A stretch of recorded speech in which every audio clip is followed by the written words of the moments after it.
Imagine a quiet suburban street shattered by a sound that doesn't belong. The deep rumble of Harley engines cutting through the afternoon air like thunder rolling across a calm sky. Can you hear it? Pause. That's the sound of change coming, and it's roaring straight to your heart on Whisper Fable. 4 bikers rode in, their black vests bearing the fiery insignia of the Hells Angels, their shadows stretching long on the warm pavement. Neighbors watched from behind curtains. Mothers pulled children indoors, and even the wind seemed to hesitate. But amid that rumble and steel, a smaller, softer voice rose, trembling, innocent, and heartbreakingly desperate. "Sir, will you buy my bike?" Picture this. A little girl, no more than 6, standing bravely at the edge of the sidewalk.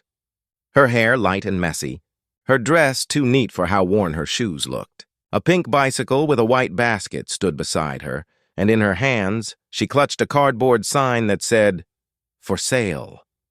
What would you do if you saw her? That's the question Whisper Fable asks you today.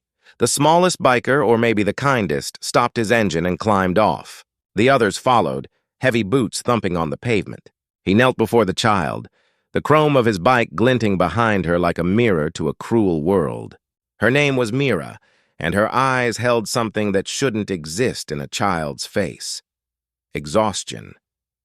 Behind her, under a tree in the distance, an older woman sat slumped against the trunk, wrapped in a blanket, pale and thin. The biker's throat tightened as Meera spoke again, clutching her sign a little tighter.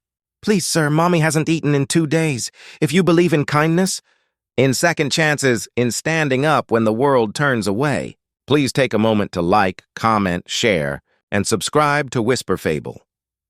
Stories like this one remind us that compassion can still change everything. The biker's name was Ryder.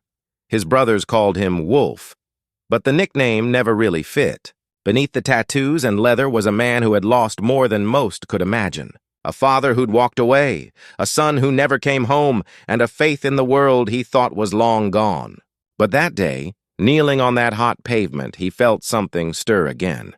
He asked her softly what she meant, and between halting breaths and tiny tears, Meera told him everything.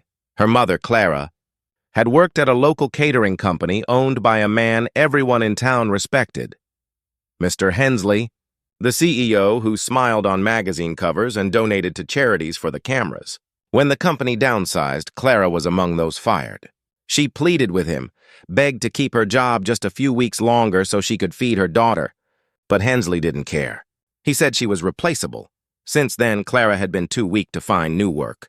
The bills piled up, the fridge emptied, and pride kept her from asking for help. Meera had taken her only toy, her pink bicycle, and decided to sell it for food. Ryder felt something inside him snap, like the last thread holding back years of buried anger. His brothers, Tank, Viper, and Mason, had seen that look before. Without a word, they nodded. It wasn't pity they felt. It was rage, the kind born from seeing innocence crushed by greed. Ryder reached into his vest, pulled out his wallet, and placed a wad of bills in the little girl's trembling hand. "Keep the bike, kiddo," he murmured, his voice low, rough with emotion. But this wasn't the end. Not for him.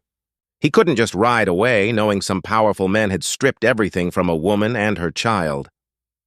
He told Meera to stay with her mother, promised he'd come back soon, and then the engines roared to life again. The Hells Angels weren't saints, but they had their own kind of justice. They didn't use guns or violence that day. What they used was truth. They tracked Hensley's office, a tall glass building that gleamed in the sunlight, a monument to arrogance. The 4 men walked in like thunder after lightning, boots echoing against marble floors. The receptionist froze. Ryder's eyes found Hensley's through the glass wall of his office. The kind of man with a gold watch, a fake smile, and hands that had never worked an honest day in years. "What is this?" Hensley scoffed as they entered. But Ryder didn't shout. He placed the for sale sign on the CEO's pristine desk, the same cardboard Meera had held. "That," he said quietly, "is what your greed cost." For the first time, the polished businessman looked shaken.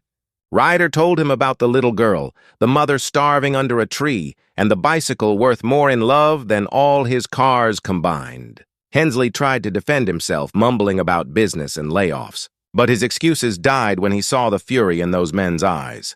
Not criminal rage, but moral fire. They didn't hurt him. They didn't have to. Instead, Ryder leaned close and said, "You don't get to buy forgiveness, but you do get a chance to do what's right."